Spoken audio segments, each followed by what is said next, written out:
Glocks and drones. Rebounds up out of time. Small town. Fresh out the gym. Fellas, if you ain't going,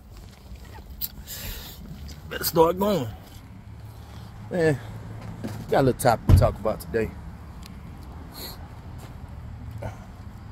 Let's talk about it. This one's kind of directed at the ladies. Ladies, I want to tell you something. Most men do not talk about a lot of stuff. We definitely don't talk about a lot of stuff with y'all.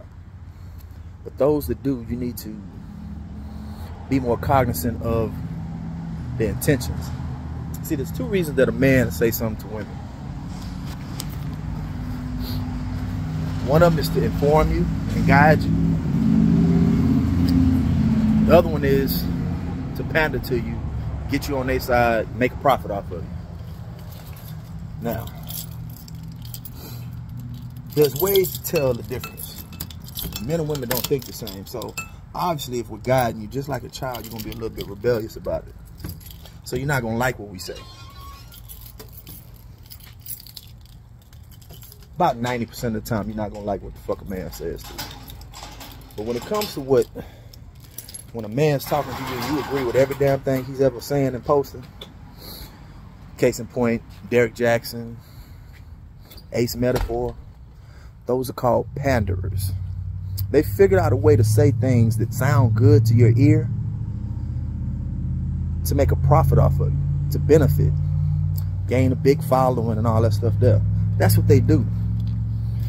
Now, somebody that wants to give you advice, good advice, that you're not gonna like, we don't benefit off of that.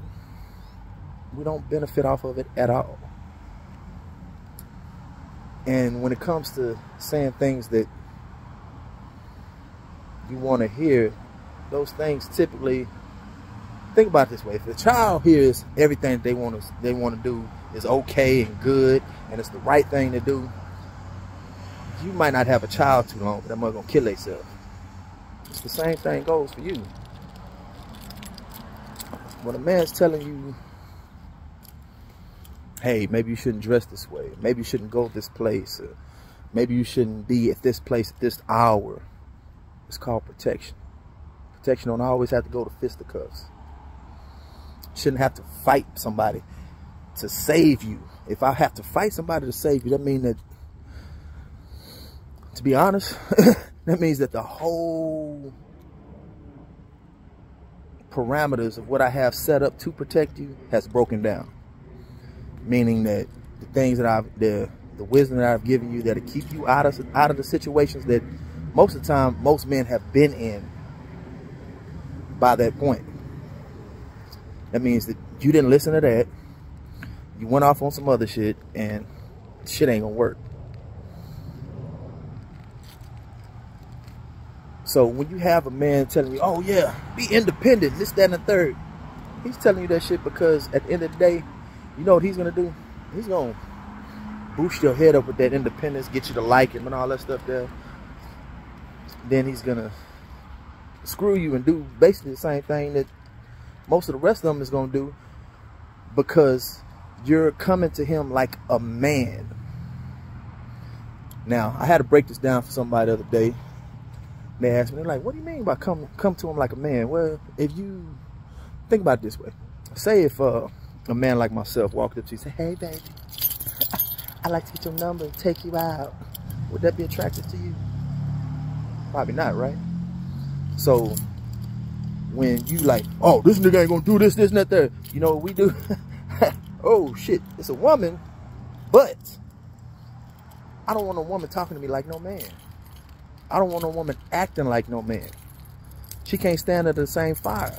Pressure was made for shoulders, not hips. Kevin Samuel said it best. I just repeated that one. That's his quote. That's the Godfather's quote. It's real shit. It's real life. Not telling you nothing that I don't know. I got daughters. I don't really have a dog in this fight, so why would I lie? There's no point. And one thing I can tell you is my daughters are starting to slowly learn. The ones that are grown are starting to slowly learn that everything I told them has been real true, real spit. As my boy Roy Perkins might say, real spit. I don't have to lie to you. Don't benefit from that. It doesn't make my pockets grow. This makes my pockets grow. This right here. It's my business. This is where I'm at every day, rain or shine, on time. I'm not one of those people that can just lay in the bed all goddamn day and sleep. I got to get up and get moving. I'm motivated. How motivated are you to fixing your life and fixing your family and raising well-rounded children, and not these young men that are emotionally driven that fuck around and get themselves killed or locked up? I'd like to see them live longer. I'm losing too many of these young men to these streets. Hard pill to swallow.